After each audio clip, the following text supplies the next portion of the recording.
I never thought I'd be the kind of man who'd lose everything. But there I was, 42 years old, sitting on a park bench in downtown Portland with everything I owned stuffed into 2 garbage bags, watching people walk past me like I was invisible. 6 months earlier, I'd been sleeping in a king-size bed in a house I'd spent 15 years paying for. I had a wife who kissed me goodbye every morning, a daughter who called me daddy, and a consulting firm I'd built from nothing into something that mattered.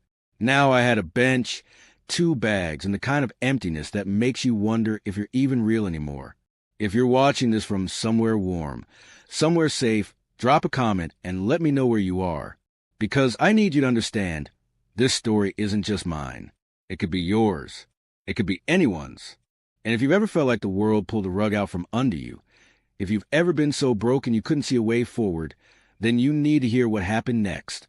Make sure you check the description box below for more stories like this. Stories about people who fell, who lost everything, and who found a way to stand back up. The divorce papers came on a Tuesday. I remember because it was garbage day, and I was taking out the trash when the process server handed me the envelope. My wife, ex-wife, Rebecca, didn't even have the decency to tell me herself. She just had some stranger in a cheap suit hand me the end of my marriage while I stood there in my bathrobe holding a bag of kitchen waste. The paper said irreconcilable differences, which is legal speak for I don't love you anymore and I want everything you have. Rebecca was smart about it. She'd been planning this for months, maybe years. She had a lawyer, a good one, the kind who knows exactly how to make a man bleed. She documented everything. Every late night I spent working, every missed dinner, every time I was too tired to talk. She painted me as an absent husband, a neglectful father, someone who cared more about business than family. And you know what the worst part was? Some of it was true. I had been working too much. I had missed things, but I was doing it for them, for us, to build something that would give us security and comfort, and a future where money wasn't a constant worry.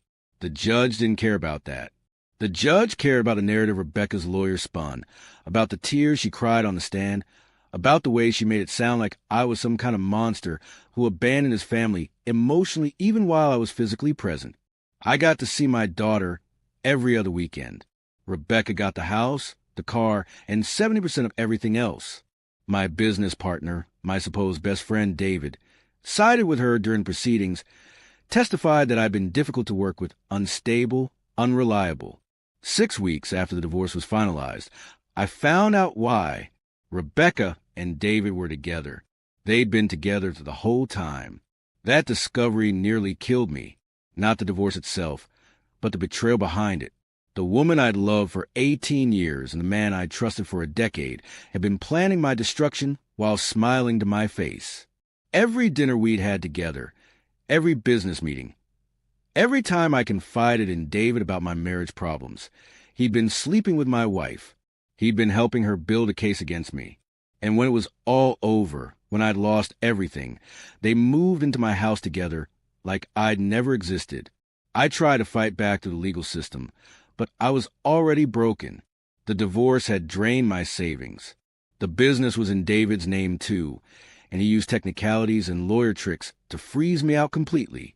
I couldn't afford another attorney. I couldn't afford anything. Within 3 months, I was evicted from the apartment I'd rented after the divorce.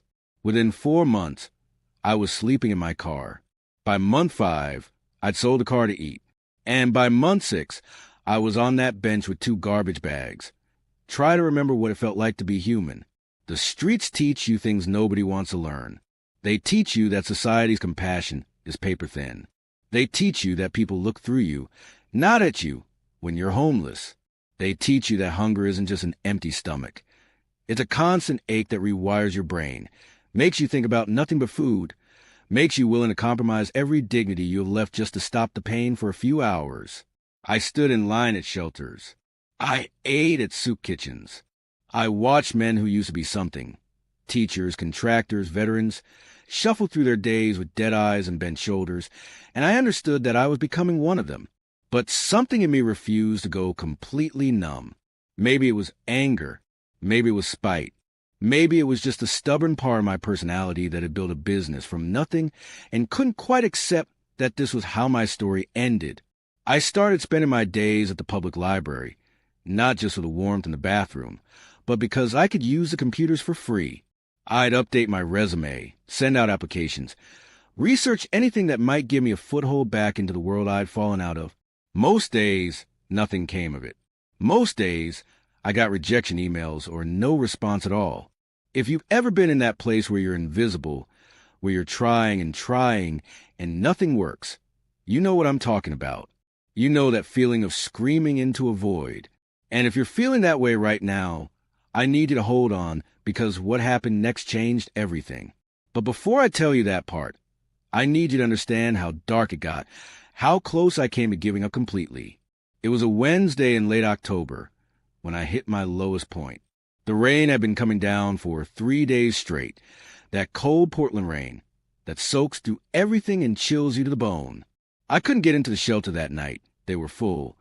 So I'd found an alcove behind a closed restaurant where the overhang kept most of the water off.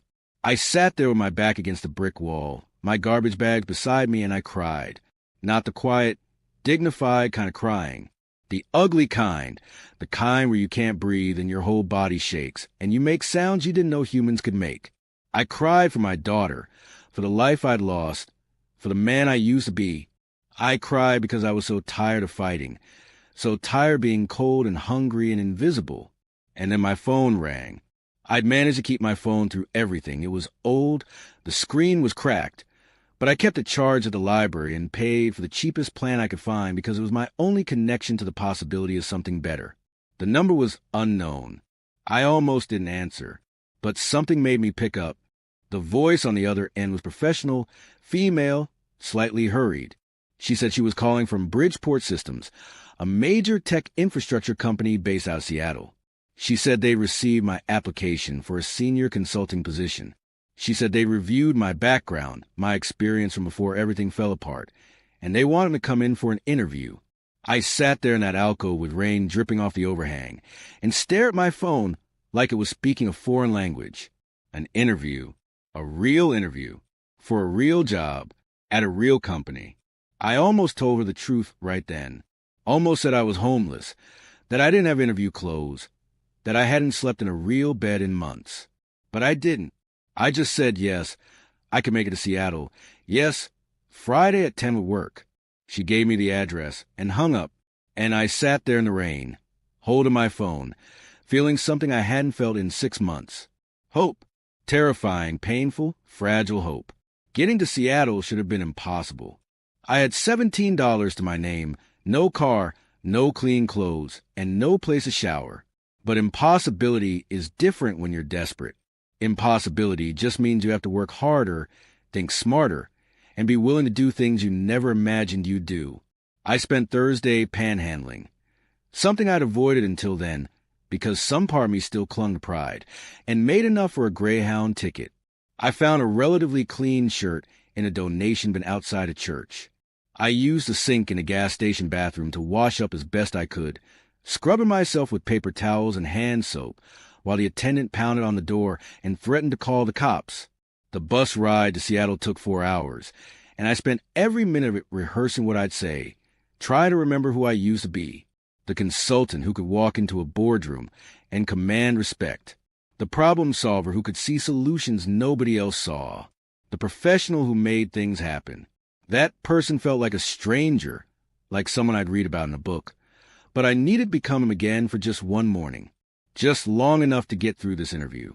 Bridgeport Systems was headquartered in a glass tower in downtown Seattle. The kind of building where even the lobby makes you feel like you don't belong if you're not wearing a $1,000 suit. I walked in at 9:30 wearing my donation bin shirt, pants I'd slept in, and shoes with holes in the soles, hoping nobody would look too closely. The receptionist glanced up, and I saw in her eyes that flicker of judgment, that moment where she was deciding whether to call security or give me the benefit of the doubt. I gave her my name and mentioned the interview before she could make up her mind. She checked her computer. Her expression shifted to something more neutral, and she directed me to the 11th floor. The elevator ride up felt like ascending into a different dimension. Somewhere between the lobby and the 11th floor, I had to transform from a homeless man I was into the consultant I used to be. I straightened my shoulders. I lifted my chin. I pushed everything I was feeling, the fear, the shame, the desperate hunger for this opportunity, down into a box in my chest and locked it there. When those doors opened, I stepped out as someone else. The interview was with 3 people: the director of operations, the head of their infrastructure division, and someone from HR. They led me into a conference room with floor-to-ceiling windows overlooking the city, offered me coffee I desperately wanted but declined because my hands were shaking, and started asking questions. Technical questions, strategic questions, questions about problems I'd solved, systems I'd designed, difficult clients I'd managed. And something strange happened. I started talking, and the words came back. The knowledge was still there, buried under months of survival and suffering, but still there. I explained complex network solutions. I outlined project management strategies. I drew diagrams on their whiteboard, my hand steady, my voice confident. If you've ever had to perform when everything was falling apart inside you, you know what I mean. If you've ever had to be strong when you were breaking, to be professional when you were dying inside, then you understand what that interview took out of me. Drop a comment if you've been there. If you've had to fake it until you make it. If you've ever pulled off something impossible just because you had no other choice. And check the description below for more stories about people who found strength they didn't know they had. They asked me about my recent work history, and I told them a carefully edited version of the truth. I'd been consulting independently, I said, working with smaller clients, taking time to reassess my career direction. It wasn't technically a lie, but it wasn't the whole truth either. I couldn't tell them I'd been homeless. I couldn't tell them I'd eaten from soup kitchens and slept on park benches. If they knew that, this interview would end immediately, and I'd be back on a bus to Portland with nothing. The interview lasted 90 minutes. Toward the end, something shifted. The director of operations, a sharp-eyed woman named Patricia Sullivan, leaned forward and asked me a question that had nothing to do with technology. She asked me what I wanted. Not what job I wanted or what salary I expected, but what I actually wanted from life at this point in my career. I looked at her across that conference table, and for just a second, I almost told her the truth. I almost said I wanted to stop being invisible. I wanted to sleep in a bed. I wanted to see my daughter without feeling like a failure. I wanted to be human again. But I didn't say that. I said I wanted to build something meaningful, to work with a team that valued expertise and innovation, to contribute to projects that mattered. Corporate answer. Safe answer. The answer they wanted to hear. Patricia nodded slowly, like she was processing something more than my words, and then she thanked me for coming. The HR person said they'd be in touch. And I left. I walked out of that building into the gray Seattle afternoon with no idea what would happen next. I'd spent my last dollars getting here. I didn't have money for a bus ticket back to Portland. I didn't have money for food. I didn't have money for anything. I walked to Pike Place Market and sat on a bench watching tourists buy flowers and fresh fish. Try to decide what to do. Part of me wanted to call the whole thing a success just because I'd made it through the interview without breaking down. Part of me knew I'd probably never hear from them again, that this had been one last gasp of the life I used to have before I disappeared completely into the streets. My phone rang at 4:30. Same unknown Seattle number. I answered it, and Patricia Sullivan's voice came through clear and direct. She said they'd discussed it, and they wanted to offer me the position. She said they were impressed with my expertise and my approach to problem solving. She said the starting salary was $140,000 a year. She said they'd need me to start as soon as possible, within 2 weeks if I could manage it. She asked if I was interested. I sat there on that bench at Pike Place Market, surrounded by tourists and fishmongers and street musicians, and I couldn't speak. I literally couldn't form words. Because in the span of one phone call, everything had changed. I wasn't homeless anymore. I wasn't worthless. I wasn't invisible. I had a job, a real job, the kind of job that would let me rebuild everything I'd lost. I managed to say yes. I managed to thank her. I managed to sound professional and grateful and competent. And then I hung up and I put my head in my hands and I sobbed right there in public, not caring who saw, not caring what anyone thought, because I'd been dying and suddenly I was alive again. But that was just the beginning, because what I didn't know yet was that this job, this company, this opportunity that felt like salvation, it was about to lead me straight into something bigger than I ever imagined. Something that would put me face to face with the people who destroyed me. Something that would give me a chance not just to rebuild my life, but to make them pay for what they'd done. I started at Bridgeport Systems 3 weeks later, after borrowing money from a shelter services program to get an apartment deposit and some basic clothes. The first month was a blur of training, meetings, and 16-hour days where I worked like a man possessed because I was terrified this opportunity would vanish if I showed even a moment of weakness. I learned the company's systems, met the team, and threw myself into projects with an intensity that made my colleagues think I was either brilliant or crazy. Maybe I was both. The work itself was challenging in the best way. Bridgeport was bidding on a massive infrastructure contract with a consortium of West Coast cities, a $30 million project to overhaul their interconnected municipal systems. It was the kind of contract that could define a company, the kind of project that would require years of work and dozens of specialists. Patricia had hired me specifically to help prepare the technical proposal, and, if we won, to serve as one of the lead consultants on implementation.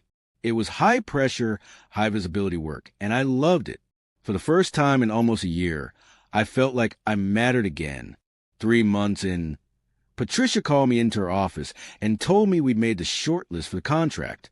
There were 3 companies still in contention: Bridgeport, a firm out of San Francisco called CoreLogic Solutions, and a smaller Portland-based company I'd never heard of. We'd be presenting to the city consortium in 2 weeks, and Patricia wanted me on the presentation team. She said my technical knowledge and communication skills were exactly what we needed to win this thing. I said yes immediately, not just because it was good for my career, but because I needed this. I needed to prove to myself that I could still do this kind of work, that I was still the person I used to be before everything fell apart. We spent those 2 weeks preparing obsessively, long nights refining slides, rehearsing answers to potential questions, stress testing every aspect of our proposal. The presentation was scheduled for a Tuesday morning at a convention center in Portland, my old city, the place where I'd lost everything. Going back there felt strange, like visiting a crime scene, but I pushed those feelings aside and focused on the work. The morning of the presentation, I put on my best suit, a navy blue one I'd bought with my first paycheck from Bridgeport, and felt more like myself than I had in a year. We arrived at the convention center early, set up our materials, and waited for our time slot. The city consortium representatives filtered in, elected officials, department heads, technical advisors. And then the other presenting companies arrived for the post-presentation Q&A session, where all finalists would be present. That's when I saw him, David, my former business partner, my former best friend, the man who'd slept with my wife and stolen my company. He walked into that conference room, wearing an expensive suit and an expression of casual confidence, laughing at something one of his colleagues said. And behind him, carrying a tablet and looking every bit the professional assistant, was Rebecca, my ex-wife. The room tilted. I grabbed the edge of the table to steady myself, and one of my Bridgeport colleagues asked if I was okay. I nodded, unable to speak, because I just realized what was happening. The small Portland-based company on the finalist list wasn't some firm I'd never heard of. It was my old company, the one David had taken from me. He'd rebranded it, expanded it, and now he was here competing for the same $30 million contract I was. You want to know what betrayal really feels like? It's seeing the people who destroyed you thriving on the ruins of your life. It's watching them succeed with the things they stole from you. It's understanding that while you were sleeping on park benches and eating from soup kitchens, they were building an empire on your back, and they didn't lose a single night of sleep over it. I sat through the other presentations in a daze, barely processing what was happening. CoreLogic went first, competent but uninspired. Then David's company. He called it Pinnacle Systems now. Probably distanced it from me. Presented a proposal that made my blood run cold, because parts of it were mine. Strategies I developed years ago, approaches I'd pioneered, even specific technical solutions I'd created. He'd taken my work, repackaged it, and was selling it as his own innovation. And Rebecca was right there beside him, smiling and nodding, helping him profit from the intellectual property they'd stolen along with everything else. Then it was our turn. Bridgeport's turn. My turn. I stood up to present, and I looked directly at David. Our eyes met, and I saw the recognition hit him. His face went pale. His confident smile faltered, because until that moment, he hadn't known I was there. He'd thought I was gone, broken, probably dead in the gutter somewhere. He never expected to see me again, and he certainly never expected to see me here, cleaned up, professional, and standing between him and $30 million. If you've ever wanted revenge on someone who destroyed you, if you've ever imagined a moment when you'd face them again with power instead of helplessness, then you know what was running through my veins right then. Pure, focused rage turned into motivation. I presented like my life depended on it. I explained our technical approach with crystalline clarity. I answered questions with depth and precision. I showed those city officials exactly why Bridgeport was the right choice, and I did it while looking David in the eye, letting him know that I was back and I was better than I'd ever been. The presentation ended with applause. Patricia squeezed my shoulder and whispered that I'd nailed it. The city officials thanked all the presenting companies and said they'd make their decision within a week. As everyone started packing up, David approached me. Rebecca hung back, suddenly very interested in her tablet. But David walked right up with his hand extended like we were old friends. He said my name. Hey, Jack, long time no see. Like we just lost touch, like he hadn't systematically dismantled my life. He said it was great to see me doing well, that he'd heard I'd landed on my feet, that there were no hard feelings about how things ended. No hard feelings. Like he'd accidentally bumped into me on the street instead of sleeping with my wife and stealing my business. I looked at his outstretched hand, and I didn't take it. I said very quietly, so only he could hear, "You took everything from me. My wife, my business, my life. You left me with nothing." And then I smiled, the kind of smile that has no warmth in it whatsoever, and I said, "But I'm going to take something from you. This contract, your reputation, everything you built on my back. Watch me." His face hardened. He dropped a friendly act and leaned in close. He said I should be careful making threats, that I didn't know who I was dealing with, that he had resources and connections, and he could make my new life disappear just as easily as my old one had. He said Pinnacle was going to win this contract, and there was nothing I could do about it. I leaned in just as close and told him to do his worst, because I had nothing left to lose the first time. But now I had everything to fight for, and I was done being his victim. We stood there, face to face. Two men who used to be friends now turned into something uglier. Then Patricia called my name from across the room, and I walked away without another word, leaving David standing there with impotent rage radiating off him in waves. On the drive back to Seattle, I couldn't stop shaking, not from fear, but from the sheer adrenaline of what had just happened. Patricia asked me about my history with David, and I told her a carefully edited version. Former business partners, bad breakup, complicated situation. She nodded thoughtfully and said she'd noticed attention, but that I'd handled it with complete professionalism. Then she told me something that made my heart race. She said the city officials had pulled her aside after the presentations.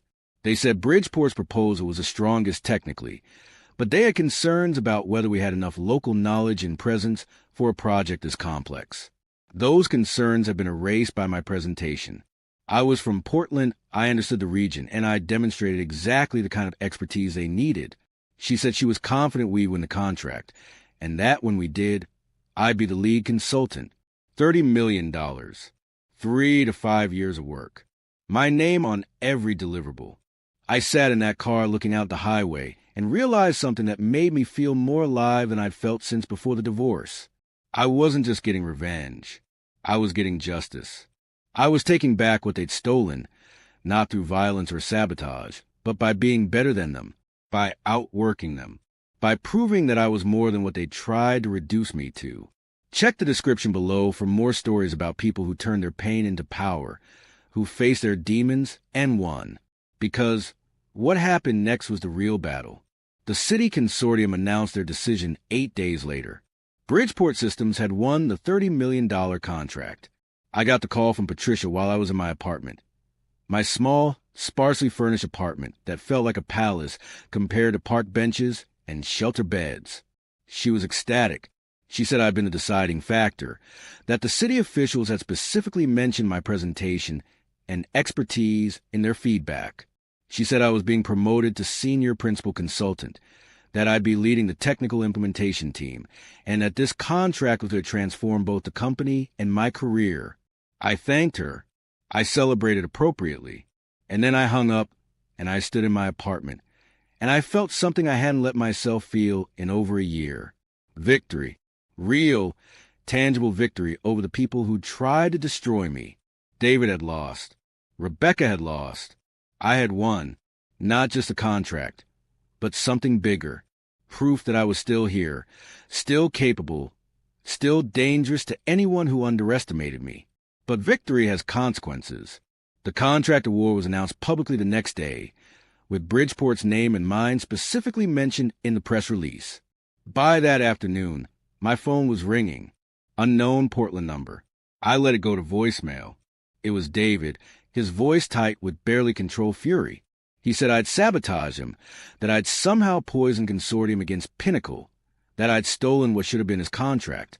He said this wasn't over, that I'd made an enemy I couldn't afford to have. He said he knew people, had connections, could make my life very difficult if I didn't back off. I deleted the message without responding. Then my phone rang again. Rebecca this time. Her voice was different, softer, almost pleading. She said we needed to talk, that the situation was getting out of hand, that she understood I was angry, but we needed to be adults about this. She said David was under a lot of stress, that Pinnacle needed that contract to stay solvent, that I was hurting people beyond just David. She actually had the audacity to think about our daughter, like I hadn't been thinking about her every single day since they took her from me. I deleted that message too, because I'd learned something during my time on the streets. I'd learned that some people see compassion as weakness.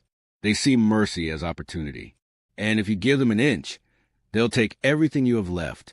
David and Rebecca had shown me who they were. They'd had their chance to be decent human beings, and they'd chosen betrayal instead. I wasn't going to give them another opportunity to hurt me. The war began in earnest after that. David started spreading rumors in Portland business circles. I heard about them through colleagues who still had connections there. He said I was unstable, that I'd had a breakdown, that Bridgeport didn't know what they were getting into by trusting me with such a major contract. He contacted some of the city officials, trying to raise concerns about my reliability. He even hired a private investigator to dig into my recent history, probably hoping to find evidence of my homelessness that he could use to discredit me. But here's the thing about fighting from the bottom. When you've already lost everything, when you've already been as low as a person can go, there's nothing left to take, nothing left to threaten you with. David could spread all the rumors he wanted, but I had the contract and I had Bridgeport's full support. Patricia made it clear that she trusted me completely, and that any attempts to undermine me would be met with legal action. The city officials ignored David's calls because they'd made their choice based on merit, not gossip.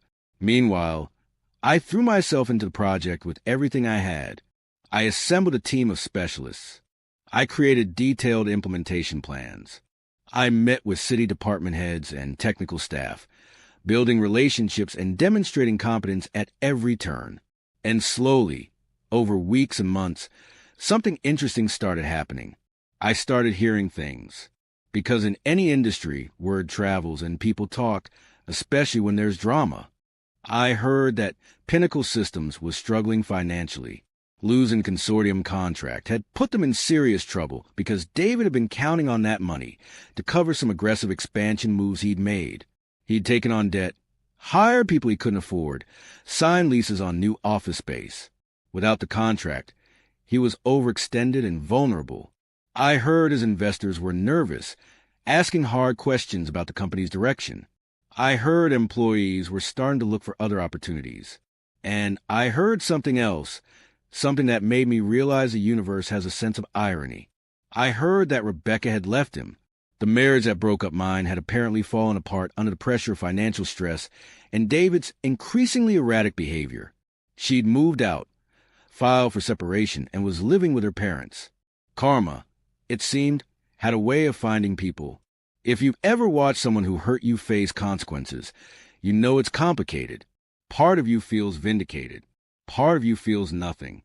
And part of you realizes that revenge, even when it's justified, doesn't fill the holes they left in your life. Drop a comment if you've been there, if you've gotten justice and discovered it wasn't as satisfying as you thought it would be. 6 months into contract, I got another call. This time it was from a lawyer representing David and Pinnacle Systems.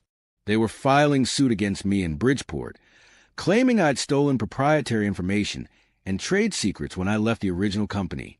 They claimed the proposal we'd used to win consortium contract contained elements of David's intellectual property. It was a desperate move, the kind of lawsuit that gets filed when someone has no other options left, but it was also dangerous. Litigation like that could drag on for years and damage my reputation, even if we won. Patricia and Bridgeport's legal team took the threat seriously. We spent weeks going through every document, every proposal, every piece of consortium contract to prove that nothing we'd used belonged to David or Pinnacle. It was stressful and exhausting, but it was also revealing, because in reviewing all that material, our lawyers discovered something interesting. Some of the work that David claimed as Pinnacle's intellectual property was actually mine, work I created years ago, before the divorce, that he'd appropriated after pushing me out of the company. Our lawyers filed a countersuit. We claimed that David had stolen from me, not the other way around, and we had documentation to prove it. Email chains, timestamped documents, witnesses who could testify to my authorship. It was a complete reversal, and it put David in an impossible position. If he dropped his lawsuit, he looked weak and vindictive. If he pursued it, he'd end up exposing his own theft and potentially facing serious legal consequences. He dropped the lawsuit 3 weeks later. No apology, no acknowledgement of wrongdoing, just a quiet withdrawal and a joint statement about both parties agreeing to move forward. But everyone in the industry knew what it meant. David had overplayed his hand and lost. Again, the consortium project continued to go well. We hit our milestones, stayed under budget, and built systems that genuinely improved how those cities operated. I got regular feedback from city officials saying how pleased they were with the work and with my leadership. My team respected me. Patricia praised me. And slowly, month by month, I rebuilt not just my career but my sense of self-worth. But there was still something missing. My daughter. I'd been paying child support since I got the Bridgeport job, never missing a payment, trying to prove I was reliable again. I'd been exercising my visitation rights, though Rebecca made it difficult, and my daughter, Emily, 13 now, seemed distant and confused about everything that had happened. She'd been told a version of the story where I was the bad guy, where I'd abandoned the family, where I was unreliable and unstable. And I couldn't contradict that narrative without putting her in the middle of adult conflicts I wanted to shield her from.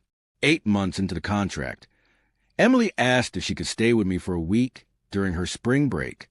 Rebecca tried to block it, claiming I didn't have appropriate accommodations, that Emily would be uncomfortable, that it wasn't a good idea. But Emily pushed back. At 13, her preferences carried weight with the court, and eventually Rebecca had to agree. That week with Emily was everything I'd been fighting for. I took time off from work.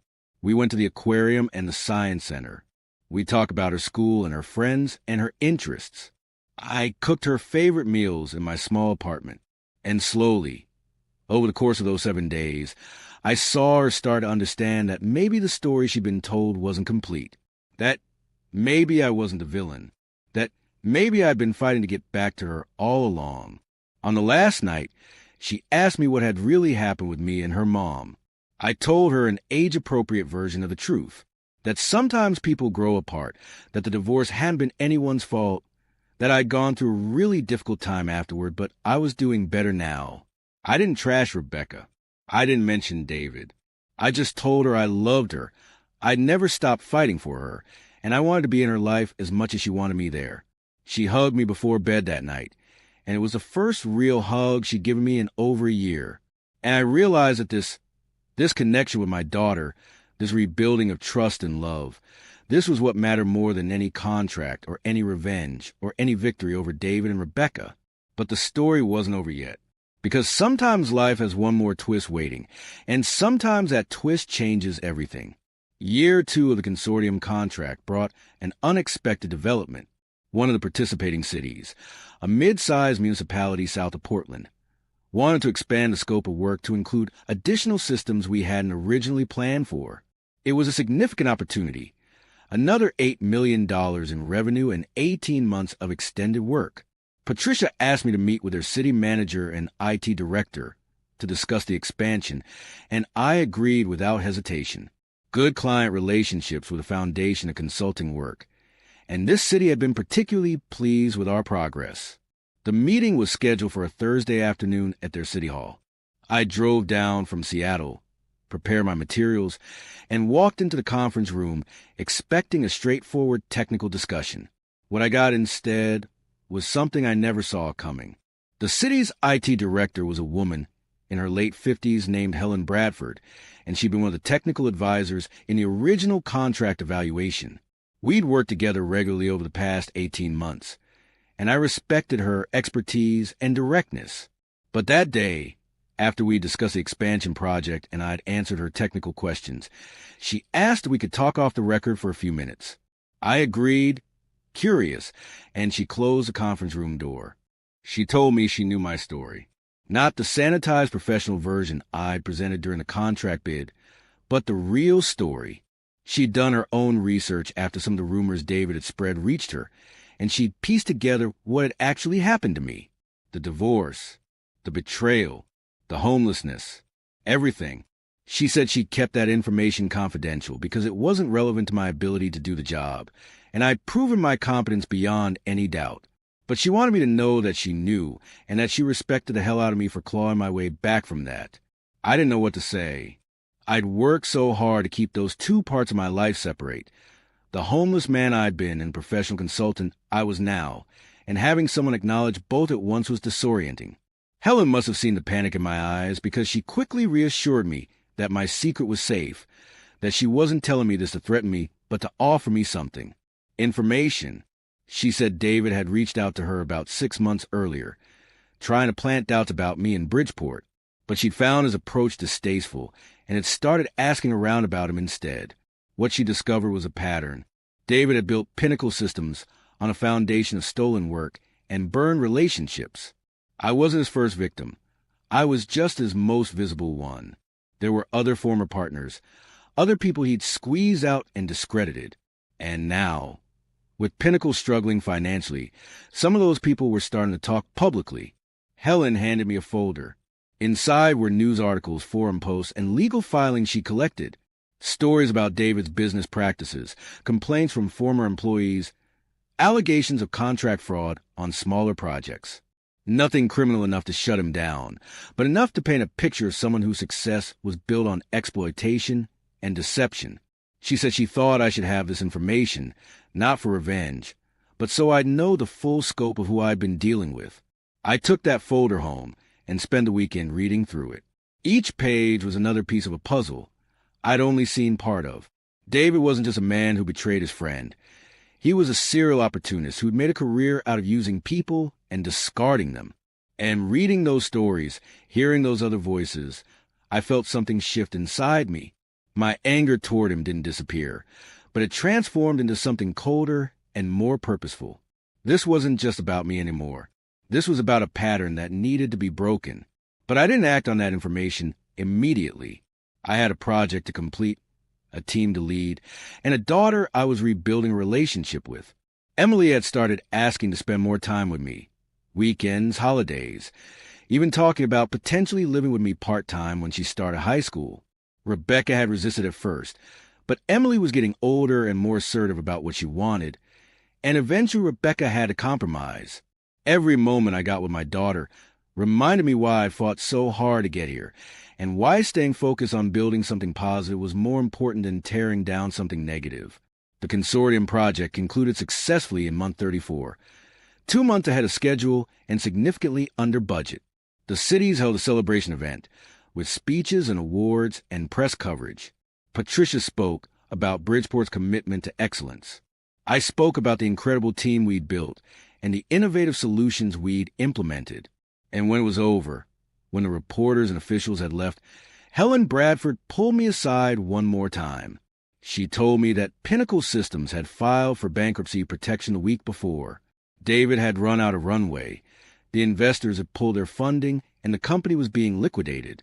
She said it quietly, matter-of-factly, like she was reporting the weather. And then she said something that stuck with me. Some people destroy themselves. You don't have to do it for them. You just have to make sure you're not standing in the rubble when they collapse. I thought about that a lot in the following weeks. I'd spent so much energy over the past 2 years focused on proving myself, on winning, on making David and Rebecca pay for what they'd done. And in the end, I hadn't needed to destroy them. I just needed to be better than them, to build something real while they built on sand. David's business had collapsed under the weight of its own corruption. Rebecca's second marriage had fallen apart under the strain of consequences catching up with bad choices. And I'd moved forward, step by step, building a life that was mine and couldn't be taken away because it was founded on genuine competence and honest work. But I'd be lying if I said there wasn't satisfaction in it. There was. That dark, human part of me that wanted them to suffer the way I'd suffered. It felt vindicated. The man who'd slept on park benches and eaten from soup kitchens while they lived his house and spent his money got to watch them face their own versions of hardship. That matters. Justice matters. Consequences matter. 3 years after that first phone call from Bridgeport, I was living in a comfortable house in a Seattle suburb. Emily was spending half her time with me, and our relationship was stronger than it had been since before the divorce. I'd been promoted to Vice President of Strategic Consulting at Bridgeport, leading multiple major projects. I had savings, stability, and a career trajectory that looked brighter than anything I'd had before the fall. I'd gone from homeless to leading 8-figure projects, from invisible to respected, from broken to whole, or mostly whole. Because here's the truth about losing everything and building it back. You're never exactly the same person you were before. The experience changes you. It makes you harder in some ways, softer in others. It teaches you what actually matters and what's just noise. It shows you who you are when everything external is stripped away, and that knowledge stays with you forever. I still think about those months on the streets sometimes. Not often, but sometimes, usually late at night when I can't sleep, or when I'm driving past a homeless person and I see myself in their face. I remember the cold, the hunger, the humiliation, the grinding terror of not knowing if you'll ever be okay again. And I remember the moment on that park bench when my phone rang and everything changed. That thin line between complete destruction and salvation, between ending as a statistic and getting a second chance. If you've been watching this story unfold, if you've made it this far with me, I want you to understand something. This isn't just a story about revenge or success or even justice. It's a story about resilience, about the fact that you can lose everything. Your marriage, your business, your home, your dignity, everything, and still find a way back. It's about the reality that rock bottom isn't permanent unless you decide it is. And it's about the truth that the people who betray you, who steal from you, who try to destroy you, they don't get to write the end of your story. You do. David reached out to me one more time, about 6 months after Pinnacle collapsed. It was an email, formal and stiff, saying he was working with a bankruptcy trustee to settle various business matters and wanted to apologize for any misunderstandings between us over the years. It wasn't a real apology. It was a legal maneuver, probably suggested by his lawyer, but I read it several times trying to find something genuine in it, some acknowledgement of what he'd actually done, some sign that he understood the weight of his choices. There was nothing, just corporate language and careful phrasing designed to admit nothing while seeming conciliatory. I never responded, because I realized I didn't need his apology. I didn't need his acknowledgement or his regret or his understanding of what he'd put me through. I'd already won the only victory that mattered. I'd survived, I'd rebuilt, and I was thriving in a life that was mine and couldn't be taken away. His guilt or lack thereof was his burden to carry, not mine. Rebecca and I maintain a civil relationship now, for Emily's sake. We co-parent effectively, communicate about logistics and decisions, and mostly avoid discussing the past. Sometimes I see glimpses of regret in her eyes when she picks Emily up from my house and sees the life I built, But we don't talk about it. Maybe she feels guilty about what she did. Maybe she doesn't. Maybe she's rewritten the history in her mind, so she's the victim somehow. I don't know and I don't ask. The woman who betrayed me is someone I used to know, not someone I know now. We're different people than we were 5 years ago, and whatever reconciliation we might have achieved died with the marriage. Emily asked me last month if I was happy. We were sitting on my deck watching the sunset, and she just turned to me out of nowhere and asked that question. I thought about it for a long time before answering, because I wanted to give her the truth. I told her I was content. I told her I was proud of what I'd built and grateful for what I had. I told her that happiness is more complicated when you've been through what I've been through, but that I was okay, genuinely okay, in a way I hadn't been for a long time. She nodded, processing that, and then she said something that nearly broke me. I'm proud of you too, Dad, for not giving up. And maybe that's the real ending to the story. Not revenge, not success, not justice, though those all played their parts. But the simple fact that I didn't give up. When I was on that park bench in the rain with nothing left but 2 garbage bags and a broken phone, I could have given up. I could have let the despair win. I could have become one of those men who disappear into the streets forever, whose stories end in statistics and social services reports. But I didn't. I held on through one more day, and then another, until those days added up to a phone call that changed everything. I lost it all after divorce. I lost my marriage, my business, my home, my dignity, everything I'd spent decades building. I became homeless, invisible, forgotten by everyone who'd once known my name. Then life flipped overnight. One job interview, one opportunity, one chance to prove I was still the person I'd always been underneath the damage and the pain. And I took that chance and turned it into something bigger than revenge or vindication. I turned it into a second life. If you're out there struggling, if you've lost things you thought you could never survive without, if you're standing on your own version of that park bench wondering if you'll ever be okay again, I need you to hear this. You can survive. You can rebuild. You can take the worst thing that ever happened to you and transform it into fuel for something better. It won't be easy. It won't be quick. It will hurt more than you think you can bear. But you can do it. And when you come out the other side, when you're standing in your own version of my Seattle house with your own version of my second chance, you'll look back at that person you were at rock bottom and you'll realize something important. That person, broken, desperate, terrified, that person was the strongest version of you. Because that person survived when survival seemed impossible. That person kept fighting when fighting seemed pointless. That person held on to hope when hope was the only thing left. This is my story. A story about losing everything, surviving the impossible, and building something better from the ruins. A story about betrayal and resilience, about revenge and redemption, about falling all the way down and clawing all the way back up. A story about discovering that the life you build after everything falls apart can be stronger than the life you lost, because you built it yourself, from nothing, with your own hands and your own will. Thank you for listening to this journey. Thank you for making it to the end. If this story resonated with you, if it gave you hope or perspective, or just made you feel something real, I'd love to hear from you in the comments. Tell me where you're watching from. Tell me your story if you're comfortable sharing it. And please, check the description box below for more stories like this. Stories about people who faced the impossible and found a way through it. Stories that remind us we're not alone in our struggles, and that second chances are real if we're willing to fight for them. Sometimes the best revenge isn't revenge at all. Sometimes it's just building a life so good, so genuine, so unshakably yours that the people who try to destroy you become irrelevant. They become footnotes in a story that's ultimately about you, your strength, your resilience, your refusal to stay down. That's the revenge that lasts. That's the victory that matters. I was 42 years old when I lost everything.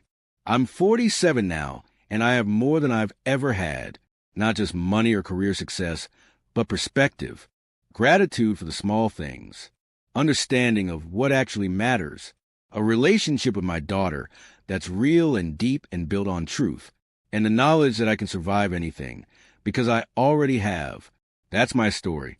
From rock bottom to $30 million contracts. From homeless to whole. from destroyed to dangerous. The man they tried to erase became the man who couldn't be stopped. And if you're in your own version of that park bench moment right now, I hope my story gives you something to hold on to. Because the phone might ring. The opportunity might come. The life you thought was over might just be waiting for you to take one more step. Fight one more day. Believe one more time that you deserve another chance. You do. Trust me, you do.